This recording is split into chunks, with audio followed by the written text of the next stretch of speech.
ദീനം ചൊന്നെങ്കിൽ അത് നബി സല്ലല്ലാഹു അലൈഹി വസല്ലം അത്ര ഒരാൾ ക്വസ്റ്റ്യൻ ആക്കണം. പിന്നെ അവൻ ഈ ദീനിലില്ല, അവൻ എത്ര വലിയ മോഡേൺ ആളായെങ്കിലും നബി സല്ലല്ലാഹു അലൈഹി വസല്ലം സാമാന്യ മനുഷ്യനാക്കലേക്ക് ചെന്നാൽ മാറുള്ളത്. സാമാന്യ ആള് 63 വർഷത്തിൽ തീർത്ത് ചൊല്ലാൽ മാറുള്ളത്. നബി സല്ലല്ലാഹു അലൈഹി വസല്ലം ശരീരം ജീർണിച്ചു വെച്ചുകൊണ്ട് ലോകത്തെ ഏറ്റവും വലിയ ഭീകരവാദം ചൊല്ലക്കേട്ടാൽ മാറുള്ളത്.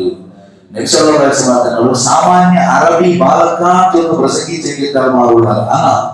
നബി സല്ലല്ലാഹു അലൈഹി വസല്ലം മനുഷ്യൻ ചൊല്ലത് അപ്പുറത്തേക്കാണ് നോക്കുകയില്ല. നബി സല്ലല്ലാഹു അലൈഹി വസല്ലം ബശരിയത്ത് മാത്രമല്ല ഖുസൂസിയത്തുണ്ട്, ഏറ്റവും വലിയ പ്രത്യേകത ഉള്ള നേതാവാണ്. ഒരു മുഅ്മിനായ ആളും ചൊല്ലാം ഒരു മനുഷ്യൻ നബി സല്ലല്ലാഹു അലൈഹി വസല്ലം ഏതൊരു സാമാന്യ ആള് അല്ലെങ്കിൽ ജീർണിച്ചു പോണ്ടു അല്ലെങ്കിൽ മരിക്കളോടുകൂടെ തീർത്ത് അങ്ങനെ വിശ്വസിച്ചാണ്ട് അവൻ ആധാർ കാർഡിൽ മാത്രം മുസ്ലിം ആയിരിക്കും, അള്ളാഹുടെ ഒട്ട മുസ്ലിം ആവുക സത്യമേ അല്ല. എന്തുകൊണ്ടും ചോദ്യത്തിൽ അള്ളാഹു അത്രയും ബഹുമാനിച്ച ആളാണ്.